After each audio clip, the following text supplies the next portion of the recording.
tunga ia utau ia I he lolo tonga ni ia. Mei he api Mataka mei Tofoa. I he ahoni ko aho whakakolo aini ko aho whiawhia. Ai ahoni.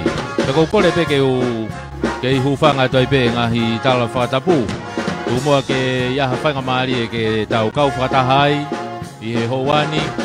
Ko e polokalama ko e nika ko e Katoanga ia. Ko ano Huufi. Ko e Faleako fo'ou. Ko e Katoanga e Tonga Side School. I hono tuanga fo'ou ko e ni. Ko e api Mataka. Mo wanga maheni pe api Mataka. I he halawaha kolo o kuyai tonu. I Tofoa. Ai api Mataka. Mei hokat pe foki he lautohi ko ia a Havelu pe mo Tofoa. Ka ko e Katoanga ia o e houani. Oku whakaverevela pe. Ko e kau tāme ani e kau polisi na u whakaverevela ko ni. Ko hi ke Katoanga ko ia o e aho. Mo taritari e pe ke tuta ai whakafe whalanglangi o e Katoanga. Ko e tahine prinsesi Pure. Prinsesi Salote Mafile'o Pilolevu Tuita. Ka e kamata e polokalama ia o e aho. Pea mo e potunga o e hako mo e ako ngawe malu ai. Ai ngau e koe ni o ku whakahoko I he ahoni. Kai pehe foki he potu ngau e. Ai ngahi ngau e angalalahi. Nau whakakato pe mo te whaaki o e langa. I he ngahi polokalama o e whakalakalaka ko ia. Ai pure anga Tonga. I he taimini o Tonga whakanofo. Ai kau whakafe o e polokalama o e pongpongini. Me aheni a vaea. Pea pehe foki ki a hoeki. O kui heni foki ai kau minista o e kabineti I he taimini o whakatonga I he taimini o ku I heni whekitau toi ka manu ko e minista fokia o e potunga o e ki muri ka e behe foki e takmamata ka e behe foki ki a semis whakahau ai e minista o e potunga o e ngowe a tautai behe foki ki he Ek minista o e potunga ngai ngau whalot whanua ko Sengsta Saulala. Ko e minista o e potunga ue. O e whewhakatau aki. Mo e langa whakalakalaka wha ekonomika. Ria mwaske Latu. Kai ikai ngatai, kai pehefoki he ek minista mo ui. Saya piukala. Ya mo e ho ek minista i au nau mea heni he taimini. O tui be mea heni be mo e tangatai ki Paremia, pea behe foki ki he kabineti, ka koe polokalama o e ahoni o kutau kau whatahai. Wiheni pepe mo kinau tolu e kau pure ngā ue, o e ngahi potu ngā ue pure anga. Ka behe foki he kau takilotu, o kutau iheni, pea kai ngātai ka koe kau taha koe e kau mātua, PTA a e Tonga Side School, Pea behe foki ki haki nau tolu e ngahi mātua, pea mo e tau hi whanau, mo e kau poupou, o tau kau whakatahatu I he pongpongini. Ki hea manaki ko ia ko e Katoanga whiawhia ni. Ko mau maari e be foki pea mo e tau whanau ako. E whanau ako ko e ni e Tonga Side School I heni, ki hono Katoanga I ko ia he koki nau tolu ia. E konga mahu inga ko e ni, o kuwhai ai e Katoanga ko ia o e ahoni. Konga mahu inga ia Katoanga e ahoni. Ai au tau kau whakataha tu ai. Pea mo e polokalama ko ia o e houa ko ni. Kei whai pe whakanofo. U toko lahi au pito pe. Hange koe na ulawe ki ai. Ai kau pure ngā ue, ngahi potu ngā ue. Ai pure anga. I heni kau mafoki ai. Kinau tolu ko ia kau whakawhe. Pea mo kinau tolu e kau tarekita e potu ngā ue ako. Te tau kau whataha tuai I he houa koe ni. Kau iwhene kau polisi ke I whakamama whana pe. Teu e Katoanga. Te tau kau whataha tuai I he houa koe ni. Lorotonga e whanofo te uki I lawe tuai rewa ki he anga e whotutu o e polokalama. Te tau kau whataha tuai I he pongpongini. I heni. Pea mo e koe totaha whokeu ne tene whai whakatau kei. O e polokalamani, o e tahai e kau toni tare kita e potu ngā ue ako, mo e ako ngā ue, ko manu a kau ola. Ai ko manu a kau ola, tene whai hono whakatau kei, pea mo e whakahokohoko atu e tau polokalama, e tau kononga whakataha mo ia, he pongpong ini. Kaki tuku peke kau polisi ke nau ki whakawahama patu he katau toki watu hatau ngai whamatala.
Koe mo mea ki ai koe ko ngai nei a o e whakanofo tau kau whakatahatua he hoa ni.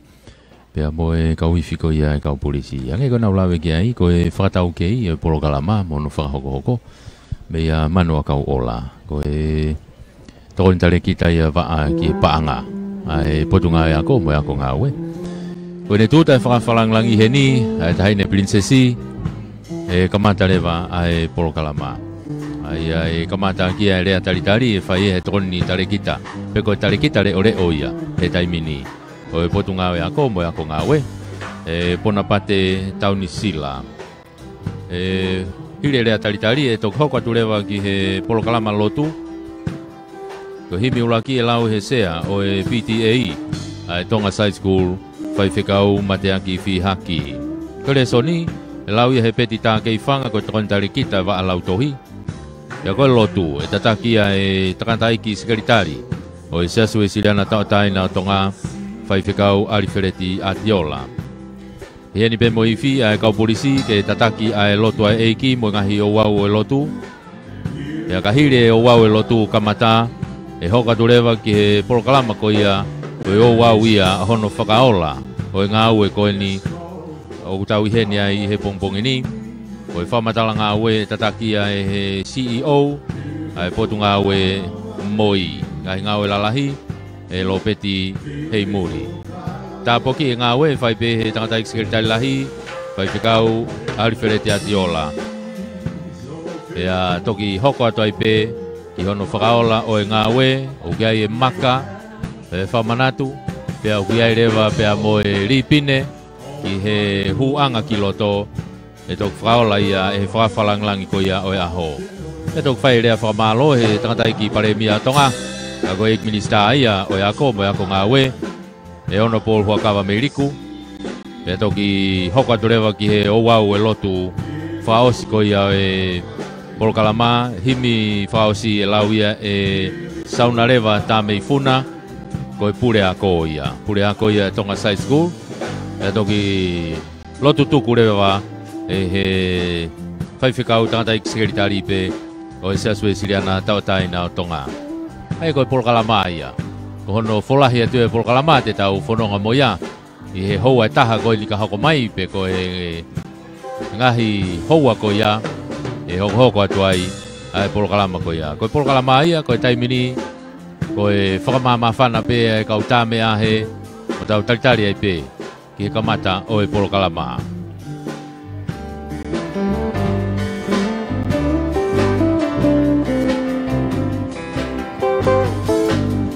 Where my true love is waiting, waiting for me. Beautiful Kauai, beautiful Kauai. In the midst of it all, Mother Nature made her home.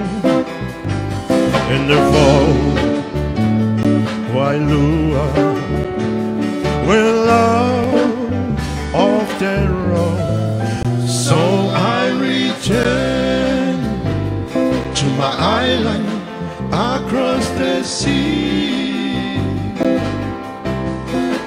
Beautiful Kauai, beautiful Kauai, beautiful Kauai, beautiful Kauai.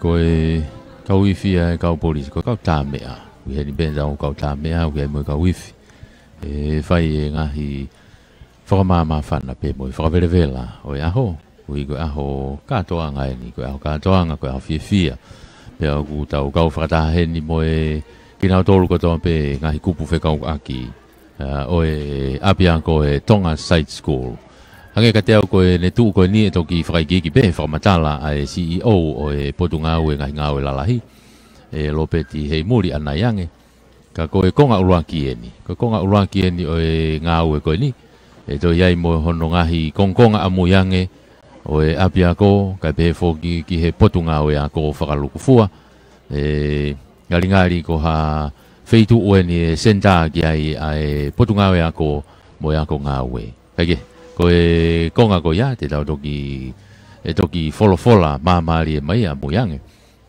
ki hanga ko ia o e tau whanonga ka koe le tu ia he taimini lao le rea na tura havili moko pe a Tofoa ap Mataka i he pongpongini pe a ngari ia mo e Katoanga koe ni o kutau lo nuku ai i he hoa koe ni tau kau whakataha tuai whainga maari e o e program koe api ako pe koe ngahi Faleako hanga teo koe ngahi Faleako e hongfulu maa walu nai ai ngahi loki ako pe aku langa o funga waka ai aku fui funga waka taha ki olunga ai api ako mi mei koe fui whare hanga tonu pe e taha kau funga waka ki olunga whawhawhau pito hono langa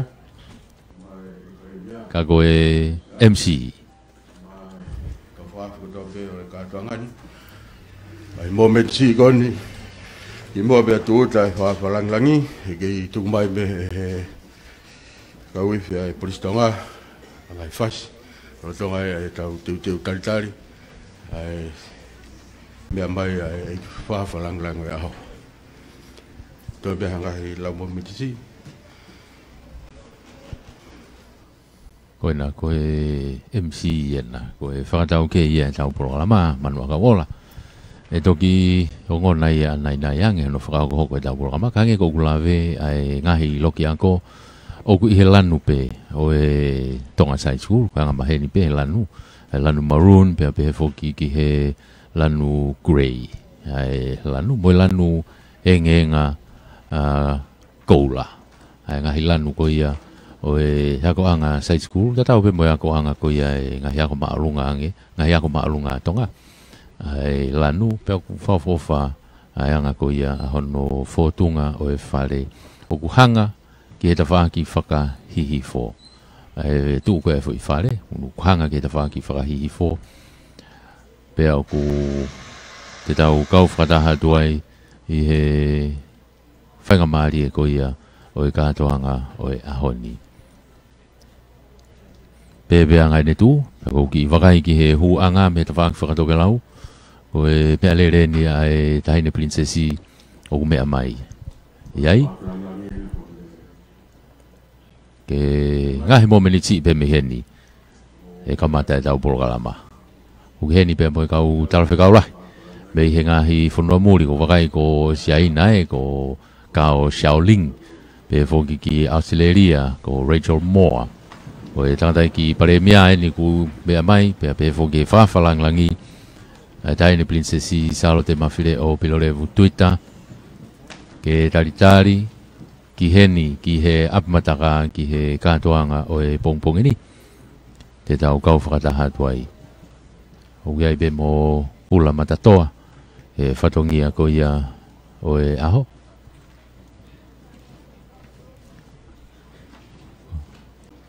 Ono taritari o e whawhakalangi ko ia o e Katoanga ni.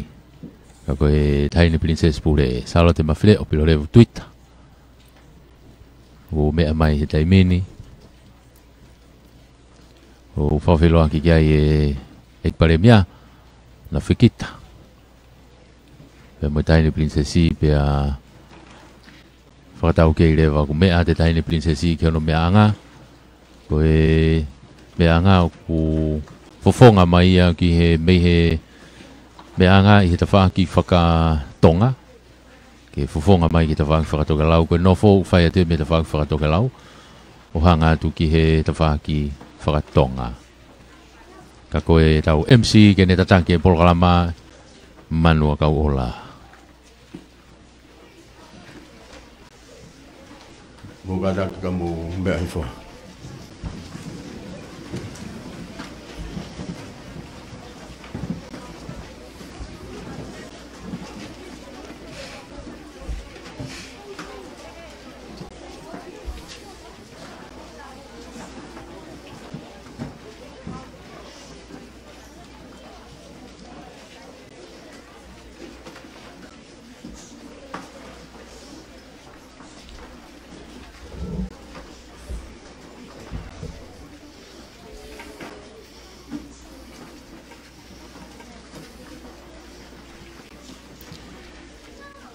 Tamba moe a whio e Otua mafi, taula Tonga.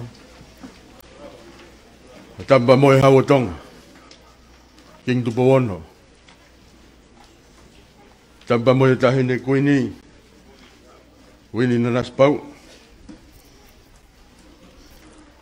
Tamba moe whawhalanglangi o e Katoangani. Princess Pule. Ako e heilala tangi o Loto Plus. Princessi Salote Mafile'o Pilolevu. Tapa mo lot vaya. Mo e ho e ki o e whanua. Tapa mo e pare mia Tonga. Ako e mista ako e mo e ako ngā we. O ka Ameriko. E whatapa e hoi ki mista ako toa kabineti. Mo mea mahi a honi.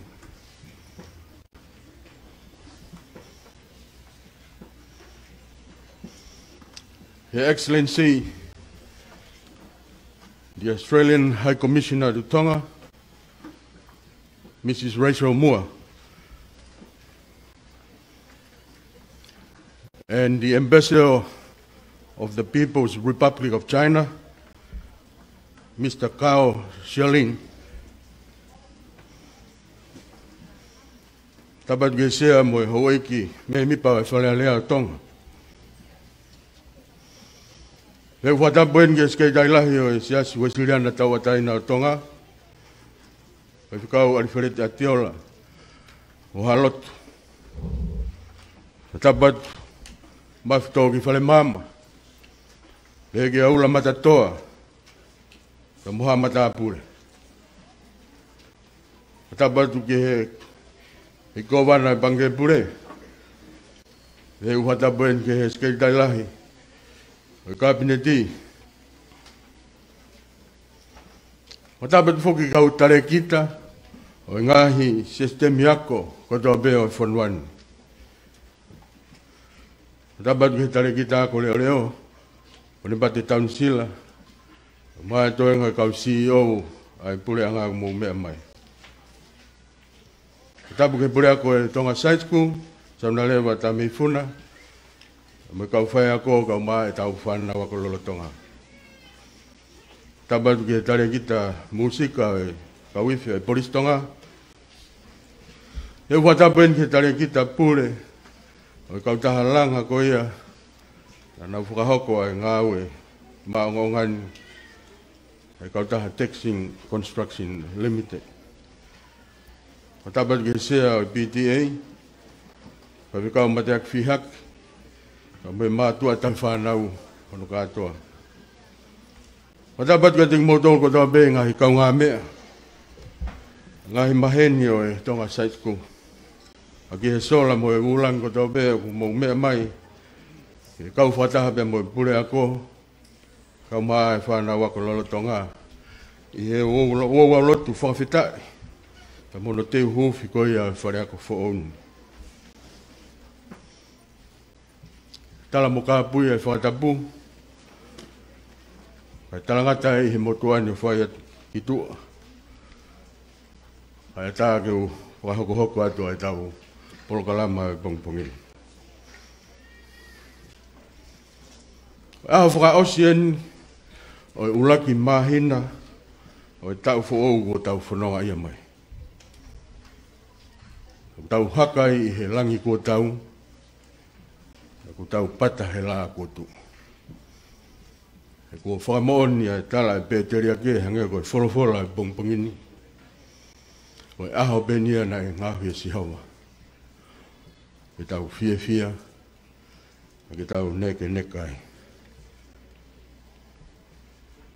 Ko le whamoremore atu, ai kamata atu ai rewa, ai tō wauau lotu whawhitai o i pongpongini.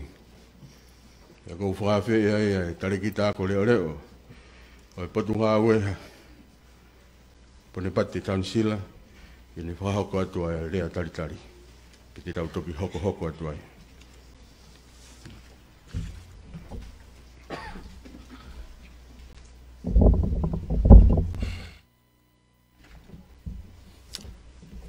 Tapu ki he awhio ai Otua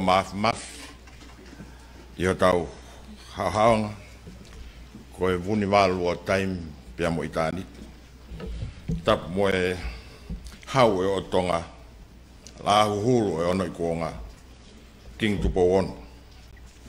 Tapu mo tahini kuina naspau. Patapu atu, ki tau mo tahine Princess Pule, Princess Salote Mafile'o Pilolevu, koe whawhalang o e Katoanga, hono Huufi, o e Faleako, o e Tonga Side School. Tā whoki mo Lord Vaea, mo ho weki, tā whatu ki he eik pare mi au Tonga, o na bolu hua Meriku, pe ki he ho eik minister o kabineti, patapu heni ki he Your Excellency Rachel Moore, Australian Ambassador to Tonga, and Your Excellency Kao Xiaolin, the Ambassador of the People's Republic of China to Tonga. Kau maa a kina tolu ai kau whafofonga ngai pure anga muri. Ta whoki haa tau whonua. Tapu atu ula matatoa. Mafto ki whare mama moha matapure. Tapoki. Mo e sekeritala. Konferenis. Siasi tawataina Tonga. Pia koe Pureako ia kolisko tupou Reverend Alfileti. Atiola moha taula aiki. Tapu atu ki he sekeritali pure. Sekretari kabineti, kau maa e kau pure ngā aue, e ngahi pot ngā aue e pure anga, kau maa ngahi poati. E whakatafo ki he ofisa pure ngā aue engineer, kau taha ATS, ne nau tae mape, malakai wasiwola. E ki pure ngā aue, kau taha taxing company, Wen Harlin, ne nau whai ailanga. Tapoki he kau whaafi o e Katoanga e aho. Pea ula matatoa, maftoki whare mama. Kokore, ki uwhanga mua he whatapu kakato na e ulaki ao whaki, i he whakatau kei o e polokalama. Kaya tā, ki uwhaka kakato atu, ai whatongia, taritari. Pea kou to mua tuku ai whakawhetai ki he tui o e lang, he tauhi mo e whakoloa mo oi kua whai ma e tahine princesi. Pea tau lawe ai. Ko e whakututupe ai tangata mo Huufi, ka kua whahoko a manaki a langi o whakasino i he whikite ngaki, fia o e ahakoni.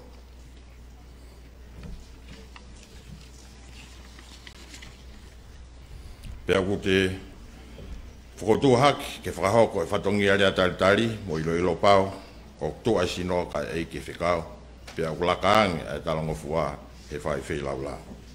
Tahine whawhalanglang. Tahine Princess Pulia Tonga. O toa au loto tuan pea ku te ongo masive siva harea ke kātoi e whiawhia mawhana mo loto honga ia. Ai eik pare mia tong. Ka koe eik minister ia kot ngā ako mo ako ngā ue. Kau mai pot ngā ue, kau whaiako mo e whānau ako o e Tonga Side School. Iho taria whia matamua ne whai atu. Me apmatakan ko hia ke hoko e whaalanglang iho no Huufi o e Faleako o e Tonga Side School. Kai haloto ia e tai whiawhia, pia ko mauhaka he lango o tau, pia ko tau e langi o e Tonga Side School. Kua koloa ia mo tau mua tonu a ap Mataka.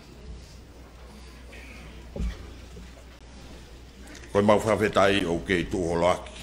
He koe lotu mo ako, koe mo koi o i uloaki whaa mo i whare atupo. O kei kai ai pe manuai vai whangota alulutai. Whawhetai. Io whakoloa ai Katoangan. Pia ke whainas mo i whonua i he mai moa ako o kawai ai Katoanga Side School. Io, o kei utungaki ai hokakai, e o kei taftouriki o au ki he kuongan. Tahine Princess Pule, mau whatawangi ke Otua mafi, ke kei toka mai ene alofa, mo ene ngahi tāpua ki te koe, mo whare, he lolotongan pe ke whai o lau i kuong. Pepe fok mo e taritari whiawhia, taritari mawhana, o lot vaia, mo e ho eke whonua. Pehe ki he kau ho eke minister a kabineti, tanda eke sekelitari o e konferenista sia suesilian ta atai na Tonga, kau maa ha taula eke. Pehe taritari whiawhia, kau ofisa pure ngā ue, ngahi pot ngā ue, ai pure anga, mo ngahi poati, kau maa foki, ai ngahi kau tare kita, o ngahi ako anga asiasi. Mau tari lelei, mo loto whiawhia ki mo tō. Pe ai tari lelei, mo loto whiawhia ki a sola mo e wulang i tongan, pia mo e ope, o mea mai ki he Katoanga o e ahoni me i ap Mataka. Ap Mataka, koe api mo ui anga me i fuolo. Kere ne tuku o ngari longo noa i hangahi kuong. Ka tāna tonumia ai ha koloa, pia nei rika pegi ai e mai moa. Mo ui anga i he kuohiri, i he Mataka, langa, whare māma tu uloa, ki ha monu mātonga i rotongan. Tala monu atu ki he tonga e polokalama e aho. Tawang ke tau maa polokalama, whakawhiawhia, maa whana, mo mo tāpu e kina, lewe whaoha, tua whana.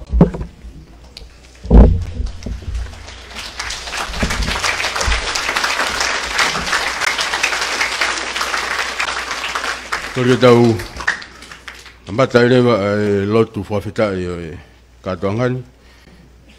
Pela atu e tau himi uloaki. E paisteni pe ko sea yo e PTA Tonga Side School ko whaiwhikau o Mataka whihaki. Tokatu e no lau e Same, he peta kei whanga, tōntare ki taime wa alau tohi. Ka hoko e pemba tau lotu e se tai lahi o e Saswesiliana tawatai na Tonga, whaiwhikau ari pareta tiola, e tau tuki hoko atu ai.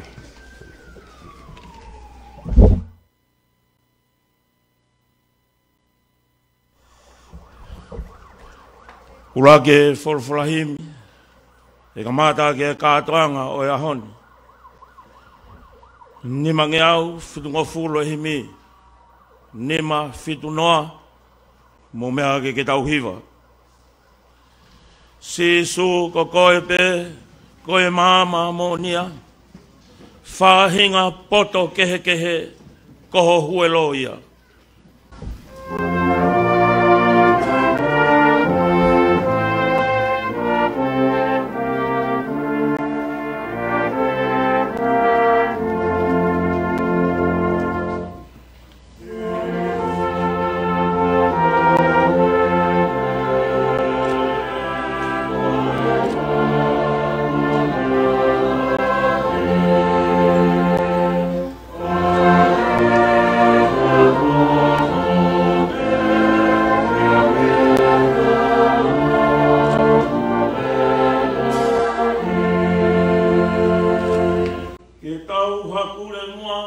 Ai tohi kua whai, ke hua e mama ai Otua ki o tau atamai.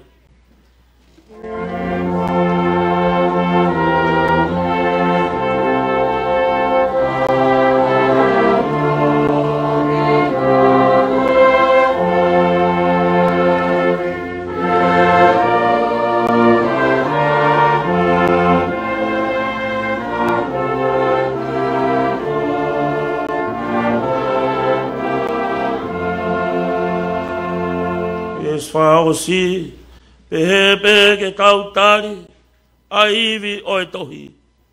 Hanga e atamai ki ai, ke maua i hamalohi.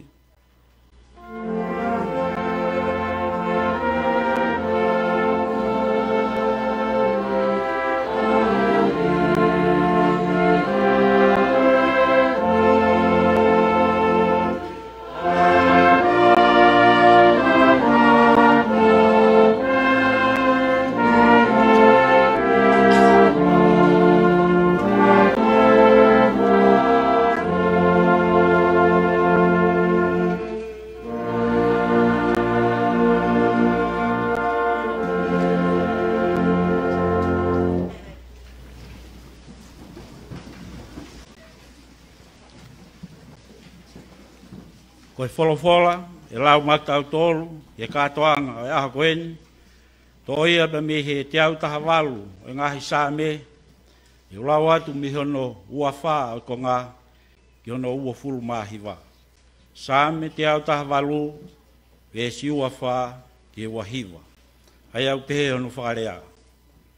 Ko eni ai aho kua whukotu e si hova, tau haka ai mo whakawhiewhia. Tawange mo Sihova, ke ne whaka mo ui mua. Tawange mo Sihova, ke ne whaka monu ia. Ke monu ia si ihau i he huafa o Sihova. Ko mau tala monu, ke teki mo tolu, o kui he whare o Sihova. Ko Sihova pea e Otua, pe ko ne tuku ke hamai hamama. Ko hoku e la koe, pe te watu ai whakawhetai. Ko hoku Elohimi koe, pe te uwhai ho whakahiki hiki. Mo whakawhetai ki a Sihova, he oku lele ia. He oku tolonga o ta ngata, e ne alo o wha. Amen.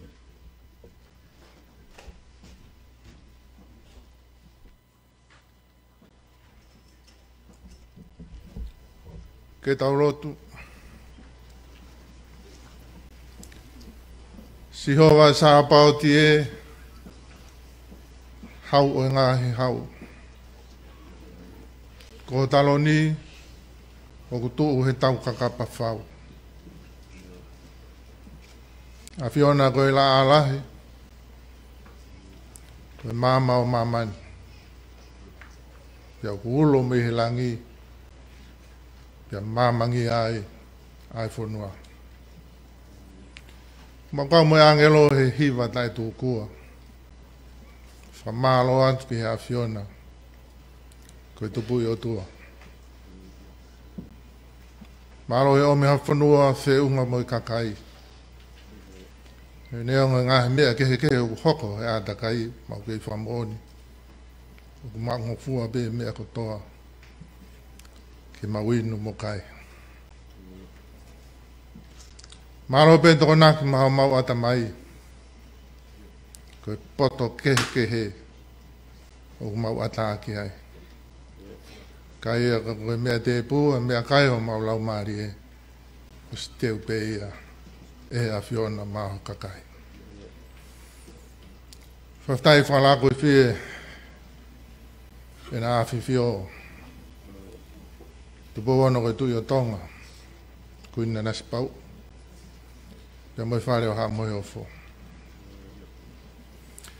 O mea hene e taine Princess Pure ko whakalangilangi o e aho. Kei whamoon. E maa i moa. Fisi mua e whare o. Tu bou. Hake ki e mama o e ilo. Ka koe huelo pe ia o e mama moonia. Ka maulau monu, lau tāpu ake. Mea ena lot baia, whafafonga hau eke whanua. Eik pare mea, ka koe minista o e ako, ho eik minista e kabineti. Kei whamoni e tūpā, ai pureanga o Tonga, ke tauhi, ke matauhi, ki whafonga e mama koin. Karofia ma ilo, e maulunga e whanau. Members of the diplomatic missions who are here with us today, Australian High Commissioner, Chinese Ambassador, we thank you, Lord. They are always around with us to support initiatives of the government's undertakings, and we thank you, grateful. Haftai o whalele e kautake potungao e ako, kau mai kautake ngahi ulu potungao e purianga, kau whafonga whalele. Pure ki ako ngan, kau mai ne kau ngā ue, sea PTA, kau mai kautaha e mātua mo tau whanau, mau whaftai atu e ki mau whamon whataha pia mo e sāme. Ko tuku mai mamadolo e hakoin. Koine aho whotu e si hoba. Iau mau haka ai mo whawhiawhia. Eki ku mau hapai atu e programa o e aho. No whahauhoko atu, mau lotu atu. Tau Katoanga mo a whio. Ka mau ungo mau whiawhia mo mau mawhana. E mai mua koin. Paula e ako ni i kuna ai whatungi a pa mau whawhitai. Tā pōk mai mau tolu, e pake kei mua tofu hala. Ka mau Moimoi ati a Sisu Christ ko alo ko ia mau whamou. Amen.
whawhitai ko tau lawai ai o waulotu whawhitai ko ngaula ki e polokalama Katoanga e aho tau hoko mai ani i he o wau whangaola o e Faleako fōu o ia ko whawhei ai pure ngāu e patungāu e ki he ngāu e lalahi lopet hei muri ni pamore more o lava mai o whai atu ha whamatala i ngāu e koni ko lava aro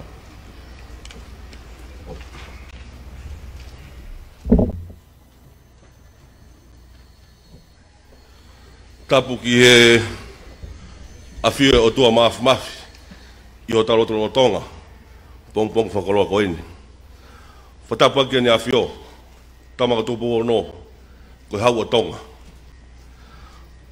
whatapu aki tani kuini ngā whareha moi ofo e whakatama wahe fuki heni mō pokit e whawhalangi aho Princess Pure Salote Mafile'o Pilolevu Tuita whatapu atu hengi he ik pare mia ono poro ka Ameriku ka maa kamneti oni na fio me kokore mua ke u whamarumaru atu he i ngai tala whakatapu kato ona whahago atu he tau whatau kia i koe programa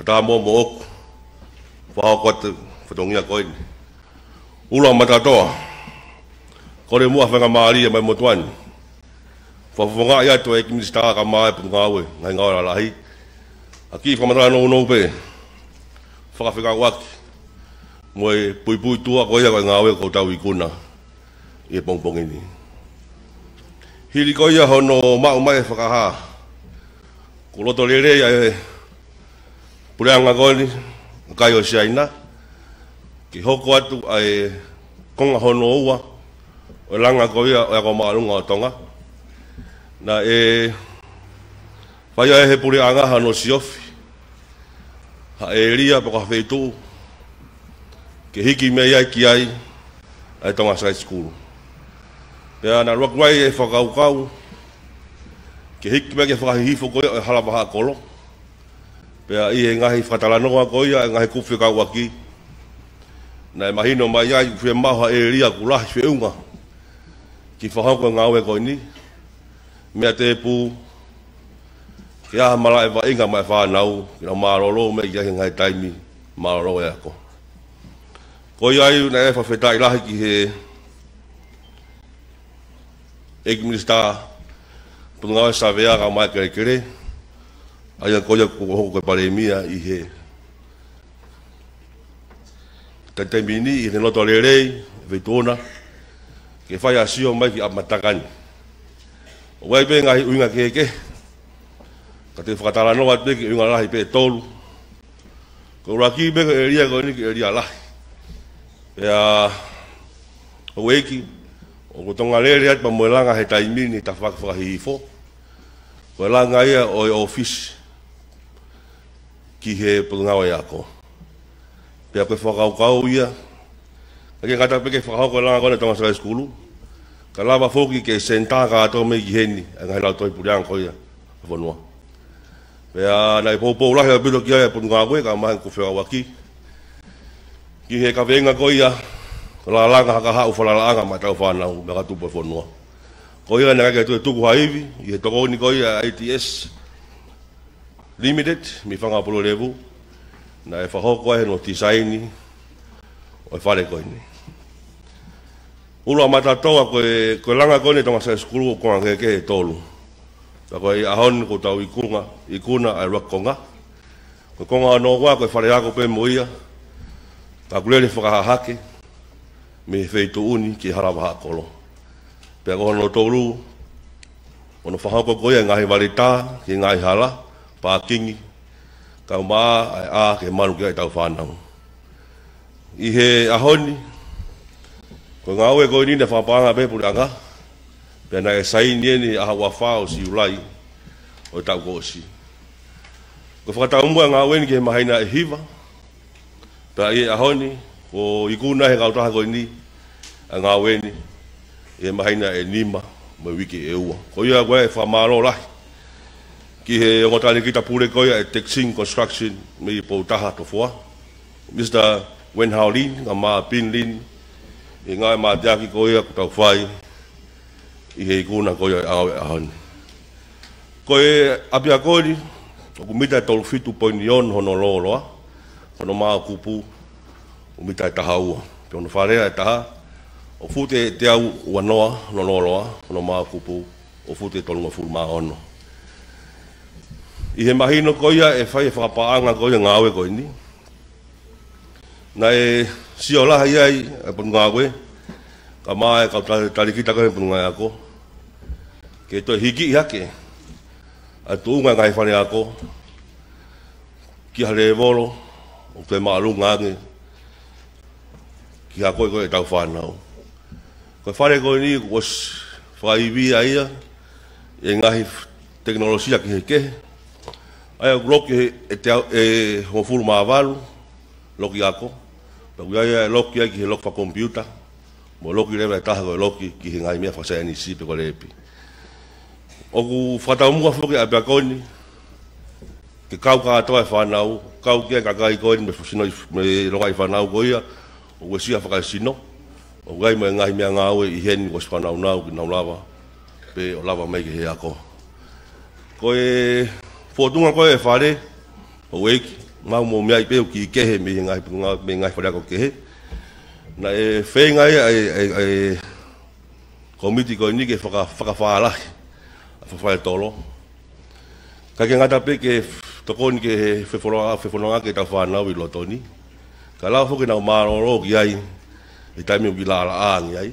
Toka mea te epu, ki nau lava, o hao, mo malu, ia hoko mawhatamaki i olunga, ia vela, peko toi ahia ki tau tolu, e ngai whatamaki whanatula. Ko valeni ko swa nau ko toa ia, ka koe ngai tange e vai ki heke, nau whaka uhila, nau whatama te afi. Pia ki he malu me hao e tau whanau, mako mo mea ipe, o swa hao keme ngai security toas, loka, pia whapapaui, e malawa beki hoko eni, ko ha malu ma hao anga ke tau kakai, o ka hoko mawhatamaki ki o tau potahi. I he aoni ula matatoa, o lawa lelei a ngāwe koe ni, pea kua whahoko mai he ikpare mia, a tau mua, o whamoe mai ki he uru ke he motuai ngā mai po ngāwe, ko pau ke lawa lelei ngāwe koe ni he te mwha koe a tau ni. Ki no lawa ka kato e whare hoko, ka maa e ngahi nau koe ke whakato, e toenga e apini. O ia e ku whahako te talamonu, ki he puriako ka mai ka whaiako, ka mai e sea koia e PTA, o waki he hoko te pe e tau ngau e whataha, te whapau ka langa koe te tau whai, te tau hao mo manu ki ai, i a hoko mawhatamaki, ki tau potahi, ka mea te pū, ke ore e kina ataha, i whanonga o tau whai, lewa malanga o tau atu.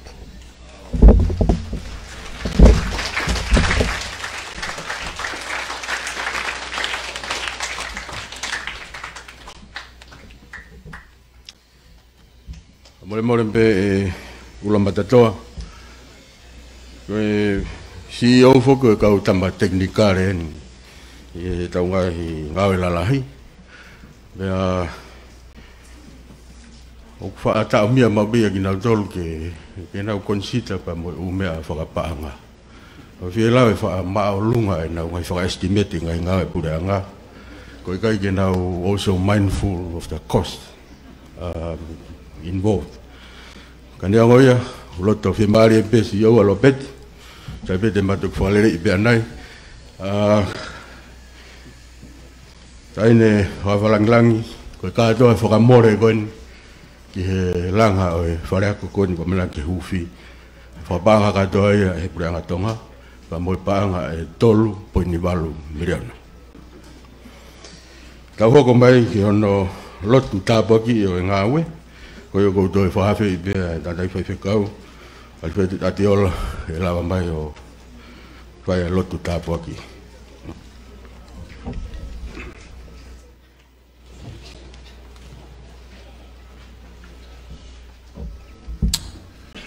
E tua mafi ko tua toka I mananga ai a Fiona. Ko whamatala o e ngā ue o mau heni ke whakawhita ia ko whalahi mai e taki ngā ue ai potu ngā ue ngā ue lalahi ai pure ngā. Iau mau whiwhia mo whamaro ai ki a Fiona. Langa ngā ue ai e pare mia ka uma ai pure ngā tonga. Te koe ngā ue mahu inga ia o mau heni ke whakailonga ai. Pia mo Katoanga ai. Kana mai ko ngai tolu ko ngā urua ki eni. Pia ai a bea mihi whamatala ai tokanga I kina, ai malu, mo hao, ai mau whanau. Ko ia eke o mau whawhetai. Whawhetai I kuna o e ngā ue. Kau taharanga koen koe taxing company. Kuna o mai o whakakato.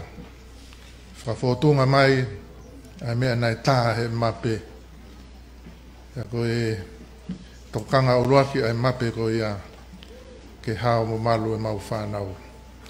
Nei beba I taimi nei vahe horo ai e ki whanau koe ni.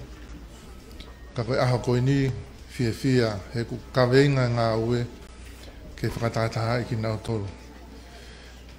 Eo tua mafi o mau fia be he whare pe mo ngahi whakakaraka. Ka koe fia tau potu ia te mau tolu. Koe koroa koe ni ko whaka o tāpua kia ke he a Fiona I loto whare o ngahi whamili. Pea pe he whoki o mau ki whonuan. Pea koe kawenga ia ke mo ngahi tofia ke tauhi e he pureanga. Tauhi e whonua. Ui ngai mea hene e whakalangilangi o aho tahine princesi, Salote Mafile'o Pilolevu Tuita, ke mau whamonu ai ngā ue. Malotu e ke whapai atu. Tāpu ake fu ngā ue ko kamatani, te pūke. Tāpu ake minista ka umara ka ofisa, tāpu ake pia moi pure ako moi ka ngā ue. Koe tumutumu ke tāpu ake ai mau whanau. Ke tāpua ke Tonga Side School. Ma e moa koe ni ko whanonga mai he ngahi tō tangata ma ngahi tō wako. Pea kua lawa i ki monu hafu tō rahi. Whawhitai atu eiki. Mau kau ko tō peke whawhitai am whamalo ia. Whawhitai kasi hova he kulere ia. Tolonga o tai ngata ai ne alofa. Si hoba sāpau tie tupu I Otua, mā loho o whakowhai. Talo mei mua I mua. Tau kau moko he ka hauna. Pia e hulu noa. Ai monu ia pia moe lelei. A tonga manakoa. Gloria moe langlangi a Fiona mawai pe ia. He ahoni pia whai pe o tuputupua. Lot whawhitai moe hui o mo pai hake. Ua whai tamai. Moe alo, moe lau maari e maoni oni. Amen.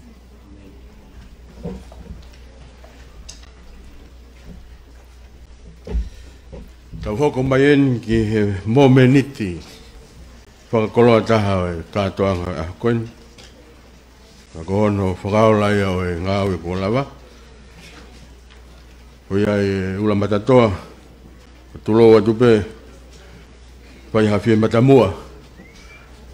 Whawhia I mua e whawhalangilangi o e ahau.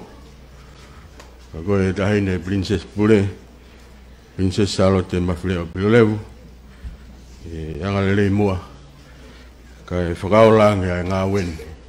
Aki pēr aho no uraki tatala o e maka whakamanatu. Pea toki hoko mai ai aho no whakaawa o e taha o e ngahi loki ako. Waro. I taim tatau, o whawhi ai kare ki tapure o e kautaha langa, Taxing Construction Limited, Wen Haolin, e ne lawa haki o fuaki ai ki he loki ako. Taimini ia koe tahine prinsesi anu me atu ke tatala e ufi o maka o ia ko tatala ia Kau lah ya.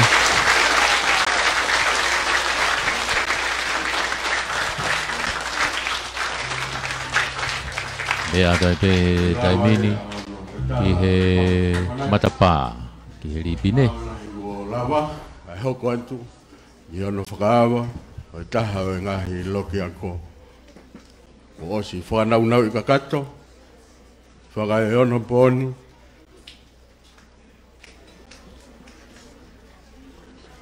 Tonga High School, koe whanau ako matua ki monu i alahi mungo ki mautoro. Hoko i o mou kuonga, mou taimi, mou mea mai o ngā weke ngai fuloki ako whakai ono poni. Mou pas mai.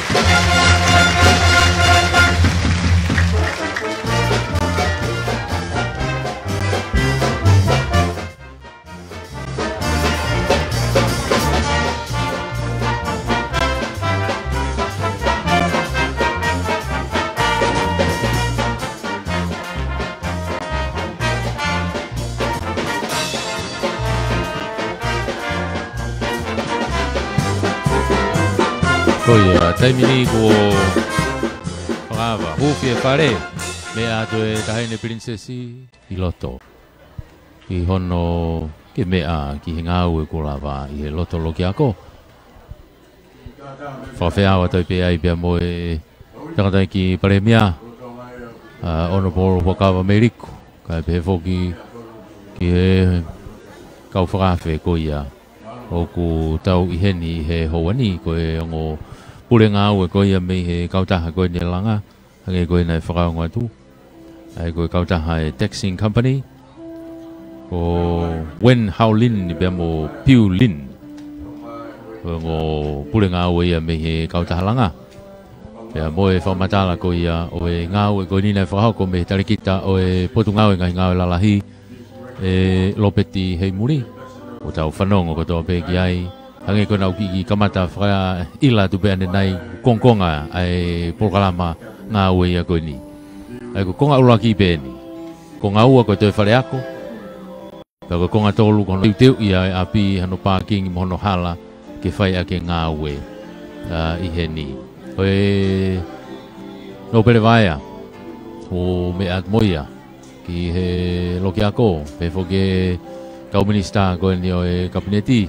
nau me atu ke kau ki he ahia o ngā ue koe ni ko lava i he ahoni pea ku tau kau atai pehe fia ko hi koe ngahi langa whakalakalaka ia mo e ai whonua pe foke ongo whawafonga koe na e talwhikaulahi Australia Rachel Moore pe foke a kau Xiaoling mo e Republika e China nau i loto he taimini he fo i loki ako pe nia e taha o whai ai e mea ko ia a hono a ahi ko ia o e ngā ue o kulava e ko e loki ako pe nia ku hangatonu mai pe ki he feitu koe nuku whai ai e o wau mo e Katoanga koe ni ko e toenga ngahi loki ako hange koe nei whai ki ai whaumatala mahina o pito e malu koe ni ku whaupipiki ki ai e ngahi security window ko security toa ai ngahi matapa uka mea vanga ko ia ko e lo ua tu pe me tu ame he luva ko ia o ku teu aki ko ia pe mo whakakato aki ngā ue i he houani hei ma opo pe tā lolo ai whanau heni pe mo e matua tai whanau iai pe ai whanau whiwhine, maha koe form 1 ia mo form 2 o kunau tā utu pe i he huanga koe ia ki he loki ai a koe nau whawhiao pe ki he mea to e tahine princesi ke mea ki loto ki he Faleako ke whailonga e Katoanga koe ni utau kau whakataha i he hoa koe ni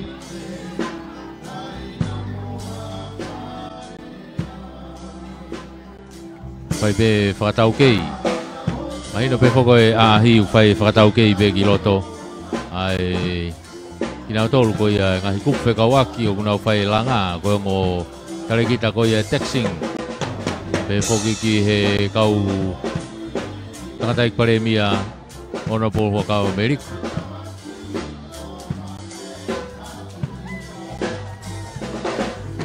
Kai pita tau pe ku whakawerewela tu pe mei kau tame ako ia ai kau polisi.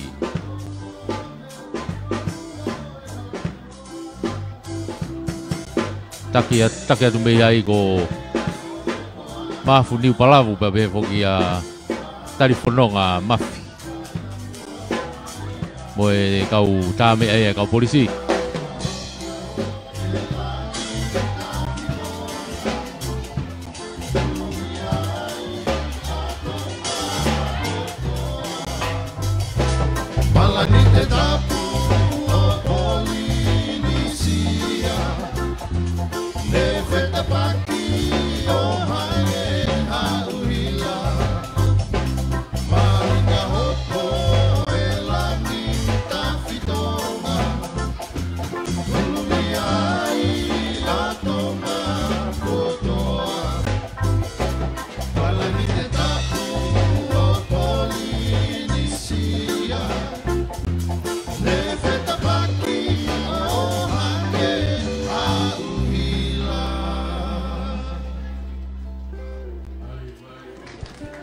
Ia koe konga ia e porokalamau kau whakatahatu ai he hoani koe Katoanga ni koe Katoanga whiwhia koe maalari koe ngaue lelei kua lava i he whailonga e ngai whakalakalaka koe ia o e whanua o nu kei whaipefe mea ki i loto e loki anko e whakatau kei i he ngaue koe nu kua lava.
Seu que recojo a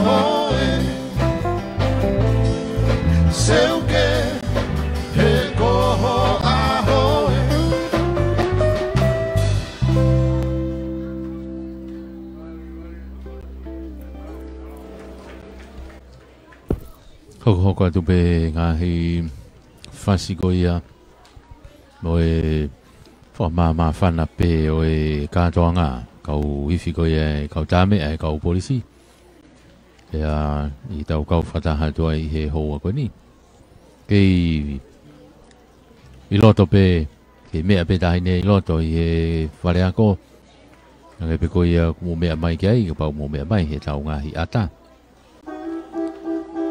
ai ma fana mo fia ko hi ko nga o lele ko ni ko lava ao ngai ke fanau ao ngai ke ha ko tupu mo ka o fonua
Mari, ugi pas mai ke tau kau Huufi.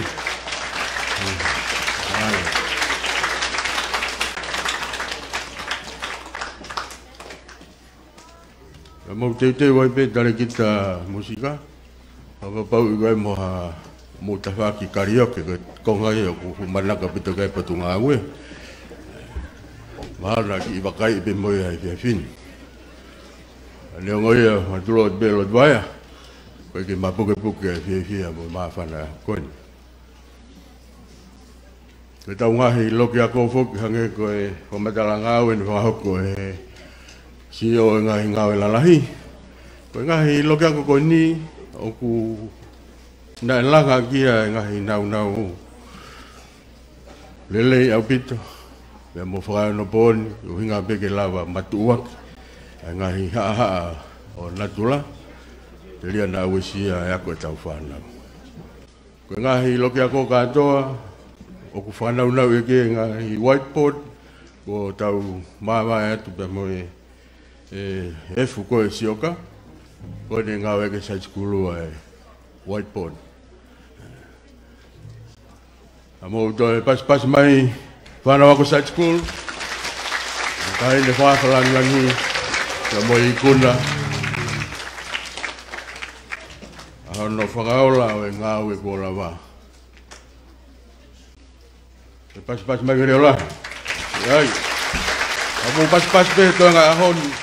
Ke si ano be ke fua pe ko fo ko ni mo mai ki ai.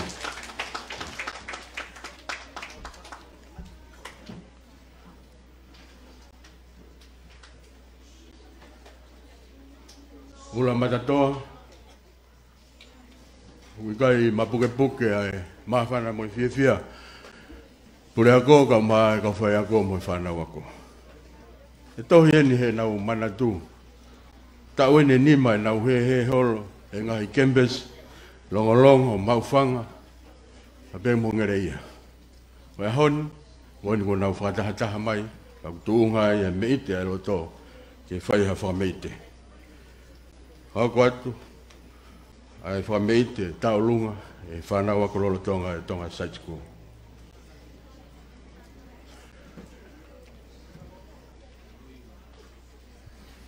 Tau lunga ko e whanau whewhine toko wha. Punake? Ko kunau whai tau lunga. Ko Losiane Malaf, ko Irene Pulu, ko Lavinia Tubotoa. Ia mo Highness Tonga, ko hingoa ia e whanau koe ni.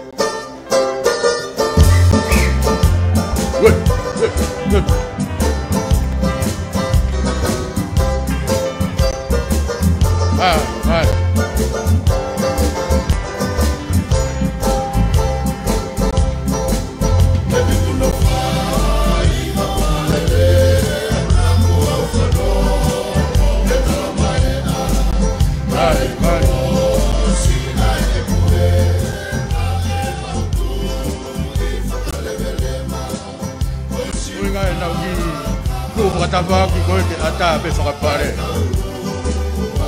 Tua wadu pe ula matatoa. Kai handa tau e mawhana e ho. Tau e langi Katoanga. Wha i e tau whanau. E nau fia. Ka moi whaketae. Ia kuolanga i be he mawhana e kare mia. Ona bo whakawa meriku ke mea mai ke whakapare. Ai whanau, he whoki ki he kilista e potunga ki muri, e mo e takmamata, wheki tau toi kaman. Whakapare, koe kamata i pe ia o e whakapare, ai mawhana ko ia kuo whakahoko atu i he hoa koe ni, o e talo whikaurahi koe ni a Australia, Rachel Moa, kau mo i he mawhana koe ni, i he whakapare, o e whakameite koe ia, tau kau whakataha tua i he houani. Koe ngō tarekita ni kau tahalanga ai taxing company na kau mo naua he mawhana. Whakapare.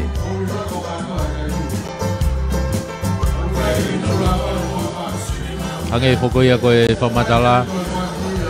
Koe Katoanga fia ni. Katoanga mawhana kuo nau. Hange ko lawe kuo nau. Umai ki he tuunga.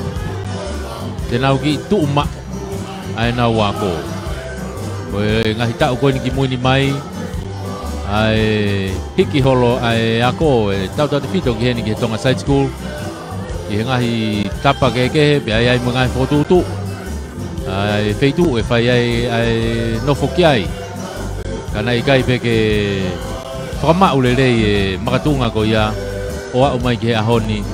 Ko nau toki au mai ke nau tuuma i heni ap Mataka ai ako anga Tonga Side School heni kau Faleako malolo o e apiako kau Faleako malolo apiako heni Tonga Side School heni kau whakatahe Katoanga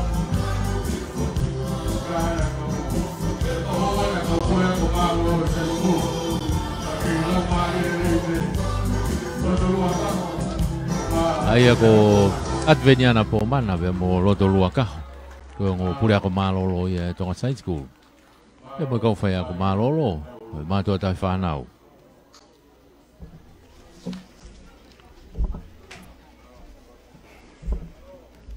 lava ia whameite tau ki kolosi he ki he tau MC ia mano ka ola malo tambai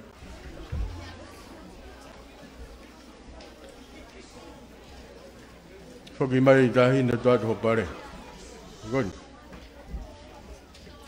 Abau ke tike fe mau mai ka teo.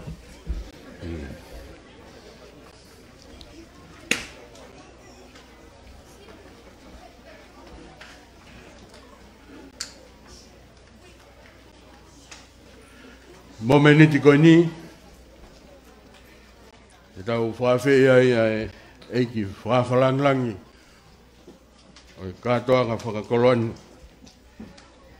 Ko e Princess Pure. Kaini ko Princess Salote Mafile'o Pilolevu. Whita ulalo kai toange mua hakoloa. O e Katoanga o e ahoni. O kataki. Tau paspasi mai e whawhalangi e ho. Paula.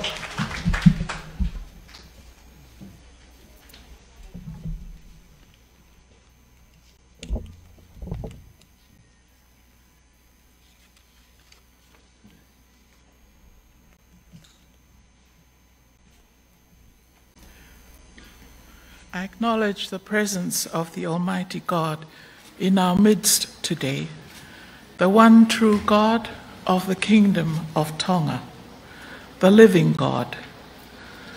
Lord Vaea and the nobles of the realm, Honourable Huakava Meiriku, Prime Minister of Tonga, and Minister for Education and Training, Honourable Cabinet Ministers, Your Excellencies, Diplomatic Corps, Reverend Alfereti Atiola and members of the clergy, Mr. Edgar Cocker, Chief Executive Officers of the government, Directors of the Missions Education System, Principal, teachers, students, parents, Teachers Association, and distinguished guests, ladies and gentlemen.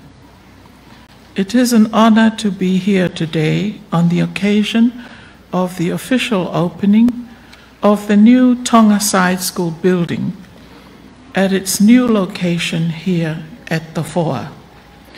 I have been informed that this year, 2022, marks the 57th year since its establishment in 1965, but perhaps I beg to differ. I think that Tonga Side School is at least 10 years older than 1965, because I went to Tonga Side School and I'm 70. In 1954, His late Majesty George Tupou V and Her Royal Highness Princess Mere Siurikutapu attended Tonga Side School before they departed for boarding school in Auckland in 1958.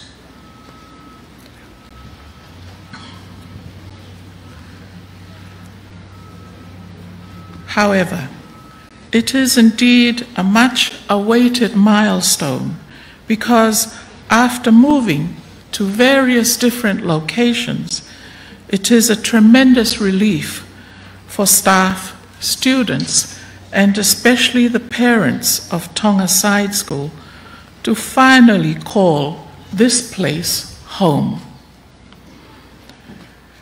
This area was originally called Ngataepuko.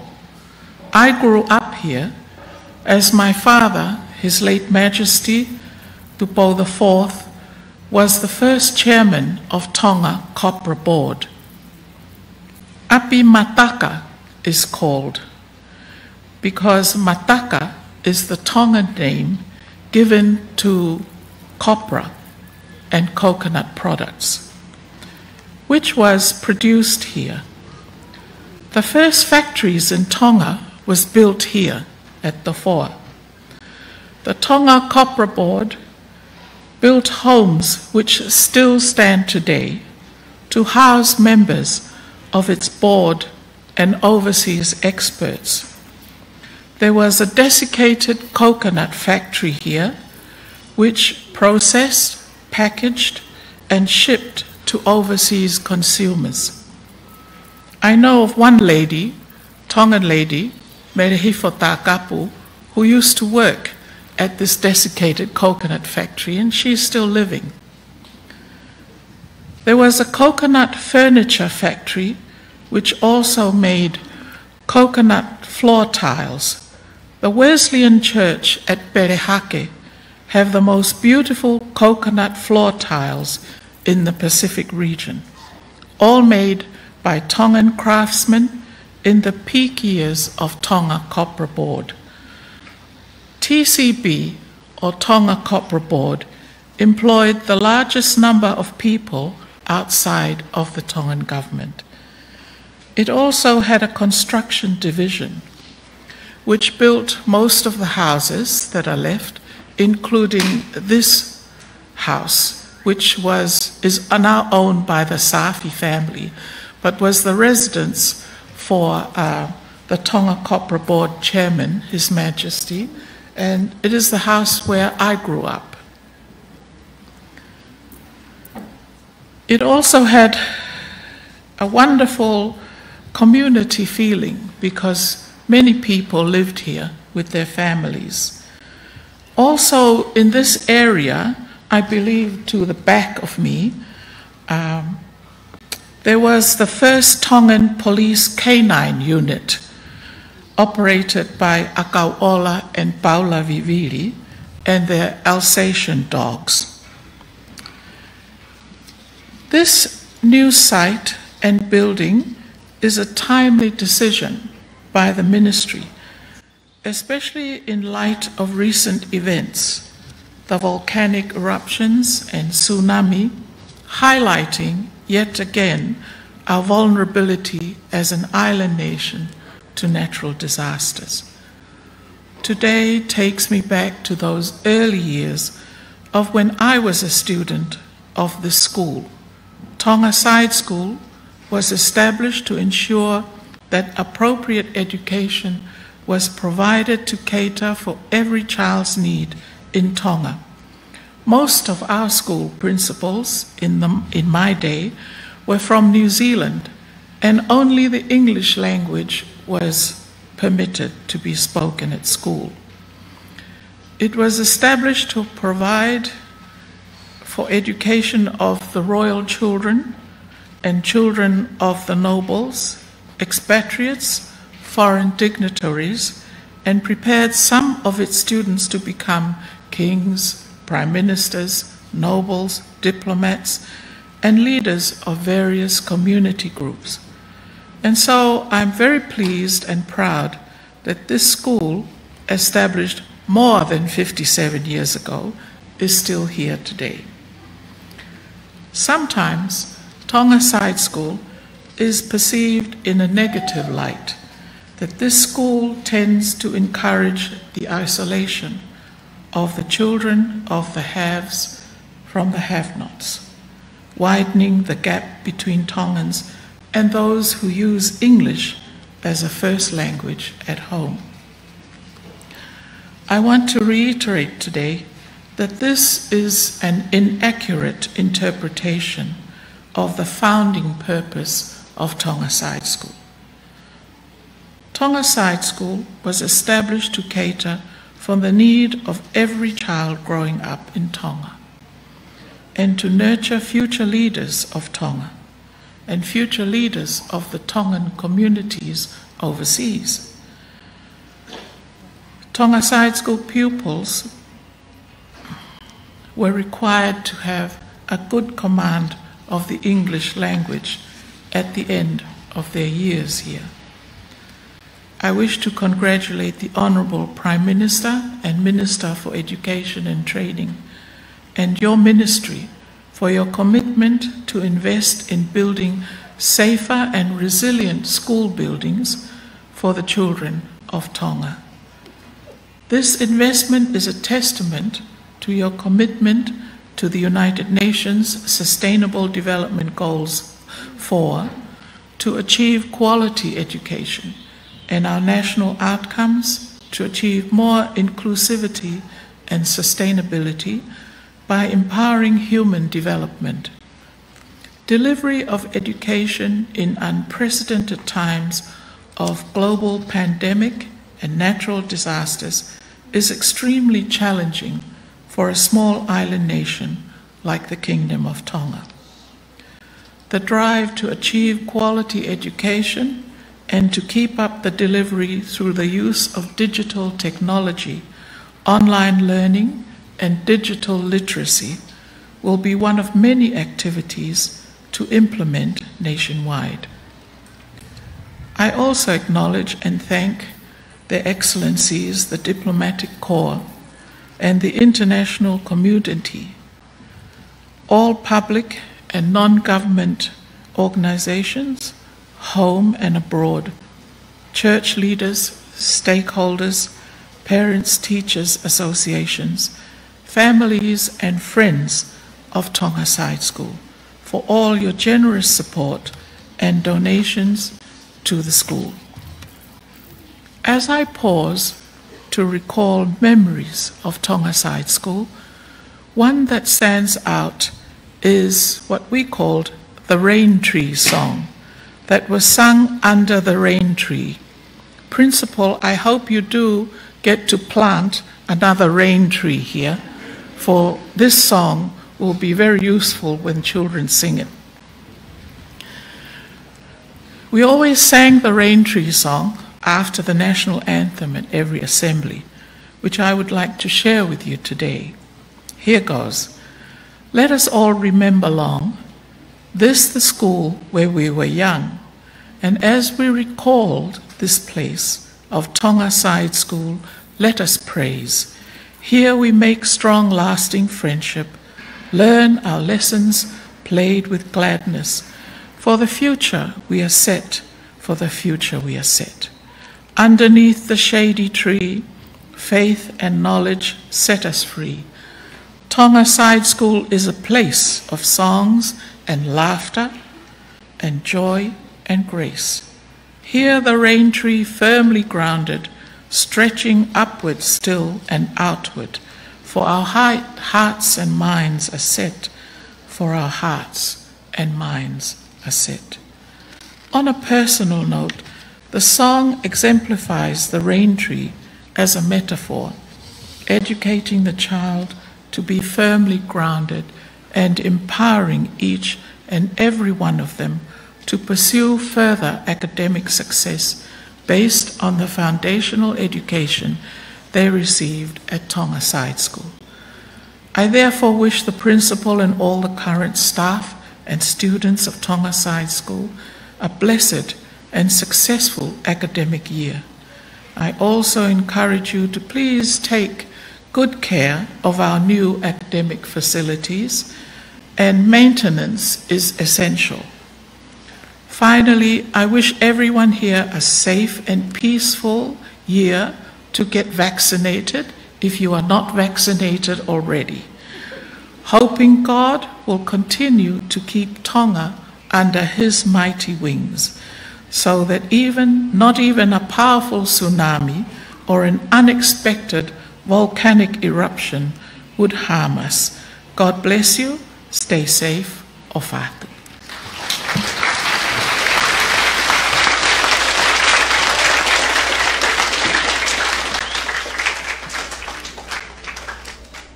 Mataka whanau katoe ai maha pas leo lahi. Koro ai Katongani.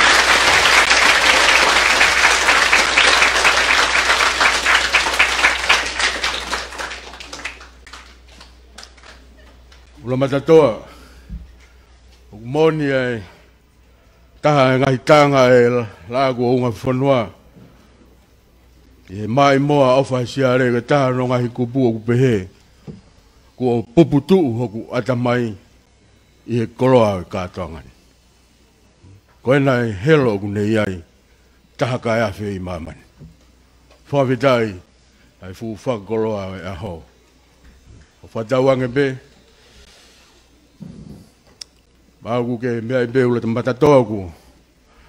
Hu fie pe Faleako ka mai whanau. He tua e nau whakaukau he fu apeako whaau koen. Ngalo ke aike tonu e tau motua o e apeako. Nea ngoia. Umea ia te tau toki ala whalirei veki mui. Kai whaisi ai. Hai fu koroa e aha koen. Hene behe kou whawhi ai o Faleako ka mai whanau ako, ange be ko ho mea tahine, Ina ulava mai o ahi ange ke hiwai. Ai fo hiwa ko ni Tonga Side School. Na ku talo no eke a to na ki he mau hen ko ha ko hingo ai fo hiwa. O ko be ke na uilo na tolo hingo. Wa ba we ke na uilo ta motua. Ana wa ya ke tonu fo hiwa. BroadComm ulava mai mo ka hiwa o hiwa ai Rain Tree Song. Ai ni go me mai ya fa lang ya ho. Tonga Side School kauhiwa mo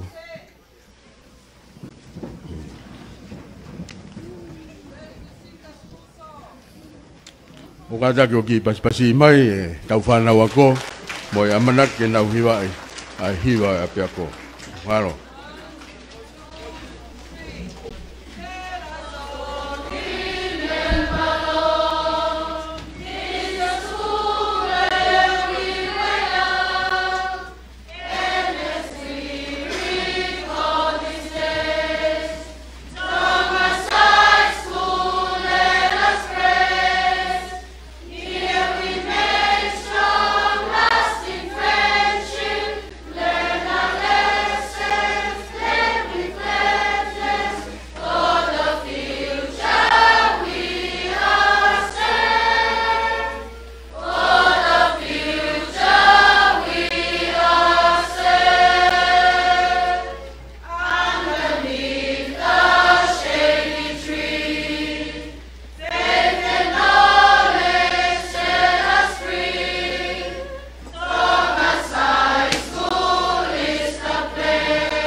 Malo atu ke tau kauhiwa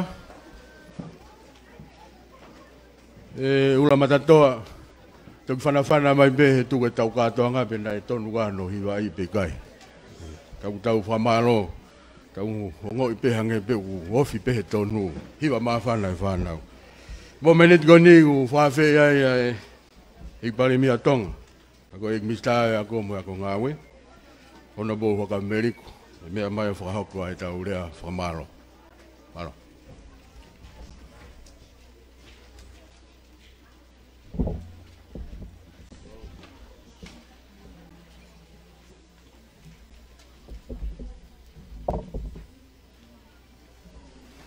Tapu ke Otua mafi. Tapu ki he whawhalangi. Highness Princess of Tonga. Princess Salote Mafile'o Pilolevu Tuita. Tapu ki a Lot Vaia. Pawe sea komi kakato e Faleako pa mo hoeki. Tapu en ke hoeki misa kalauni kau mai kau fafofonga Faleako. Patu pe mo ke wa faki he tapu kakato ko sia faki. He kamataanga tau programa. Kai whakakato pe mua ki whakamalo koini. Tau whawhitaki o tua mafi. E de tofahala le rei. Leo ngoi tau lo fu ai ngai whaingata. Kada e wholoa whoke e tatari. E hage e peka ikai. Kai whawhitai. Nai ko tofa mai pehono taimi. Ke whakakato ai. E tau misin. Ula matatoa. Paulau ta pua ki he lau maari le rei e ta Highness Princess pure. Kai bea mai ke whakailongai. Ai ki ngā ue koin kua lava. Ko tau ho maulangi. Ka kātou e mau fia he ahoni. Ko ho mea mai. Ko tau kau whakataha he aho mau ingani. Ka kua fotu eiki ai. E mau whakalokuan. Ko take 5 vai a Mataka. Pea kua whakatonua ai, se o mau ve hala. Ula matatoa, ko ke toi whakakoloa e Katoangani. Ka kou honge he rea, ki whakamatala ai maafana makehi hau kuloto. E koloa ko ia koto. Tok monia e tau rea, kai ai pe manwai vai, he whangota ai lultai. Your Royal Highness, thank you for gracing us with your presence. And thank you for sharing your wisdom. Thank you for honoring this ceremony and all of us, the ministry, parents, and students, by marking the rebirth of Tonga Side School in her new home in Mataka.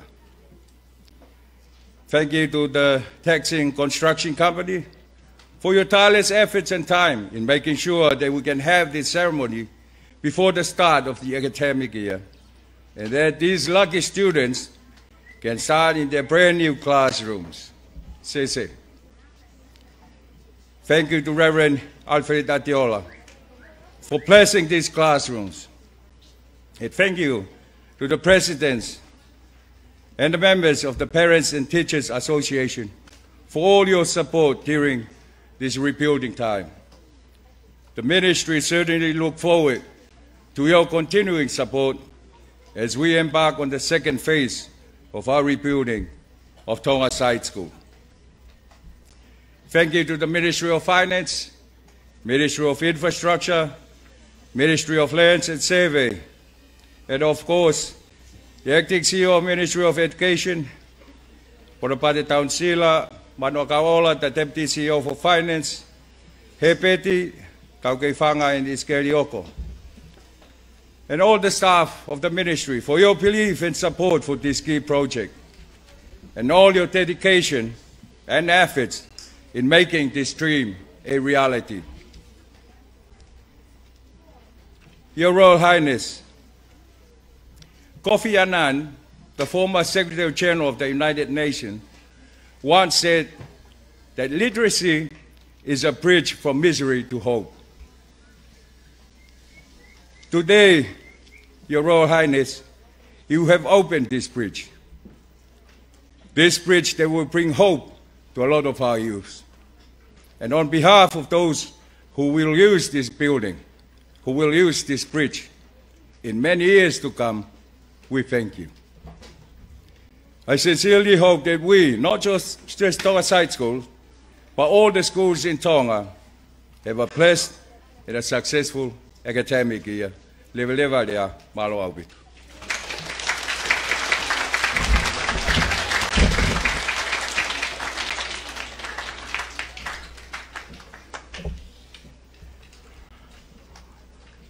Ula matatoa kua vete ngata o tau hua hea koni. Nea ngoia kua hange koe lawe ko paparangi.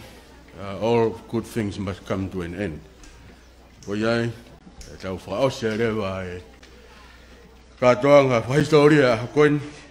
Whawhi i hene e Faleako. Sauna rewa ta mifuna. Spela atu e tau himi tuku. Hoko mai meme skatai lahi. E tau rotu tuku, e mo tau whaswhafonua pa me iwhe ka polisi. Maro. Koe wholawhalahimi e whakaosea ke tau Katoanga mawhana i he pongpongi ni. Tolu ngeau hiwa ngofulu mātaha himi. Tolu hiwa taha ke mo mea ke tau hiwa. O kuiaia ki whanua o kutu i o seni, na i kai ke mau Otua, na i masiva he lelei. Hallelujah, ko monu ia eni.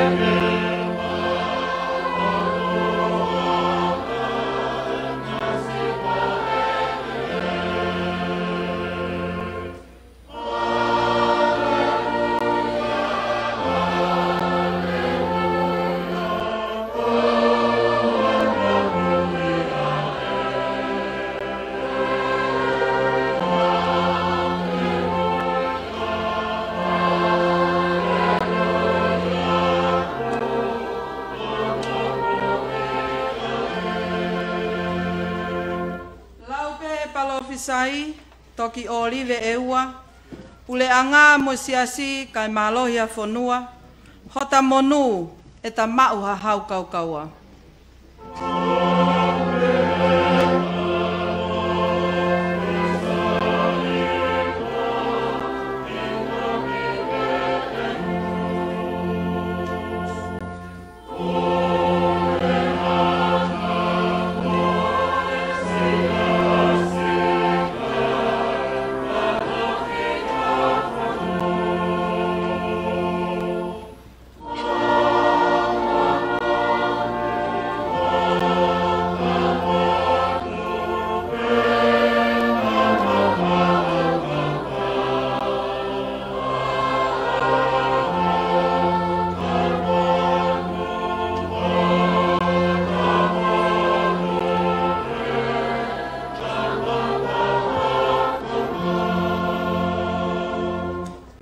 Si tamatonga tu o ngā ue, hokoloa ke whakamonu. Lotu ki he eiki maupe, tene poupou ki he lotu, o malui atu pou.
mo Sihova ke ne whakamui moa. Tawange mo Sihova ke ne whakamunu ia. Ke monu ia si whanau kotoa be te nau fau mai i he ako angani. I wafa tau eiko si suklaisi. Tā boa kau toa mawhiko i tamai mo e aro mo lau maari e maunion. O aro whātek mau tolu ia he ahoni. He a whaipe o tai ngata. Amen.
Koe lawa kakato ia o e whapafola hanga tonu tau kau whakataha tuai i he hoa koni i he hoani mei apu Mataka.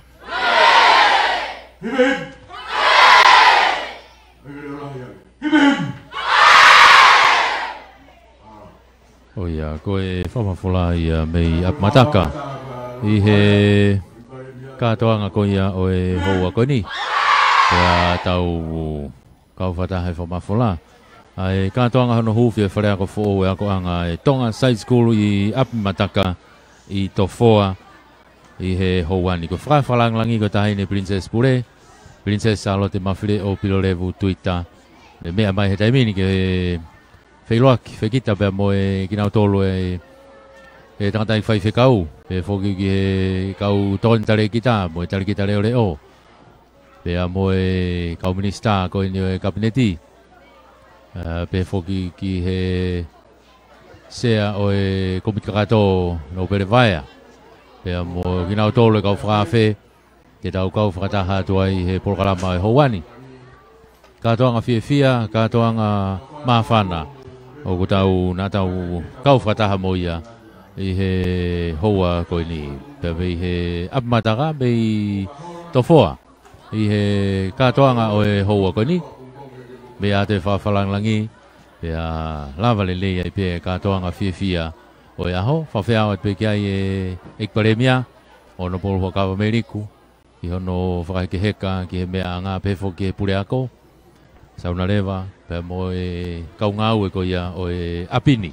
Ko kinau tolu e kaungau e o e apini. Mea atu e tahine. Mea atu ai pe. Pea mo e toe ngai kau whakawhi o e houani. Whawhawhangai ate kau whaiwatongi atu me i Mataka i Tonga Side School. Fuatalevu tuifua pe whakai tupourea me i he tau whaita li te tohi.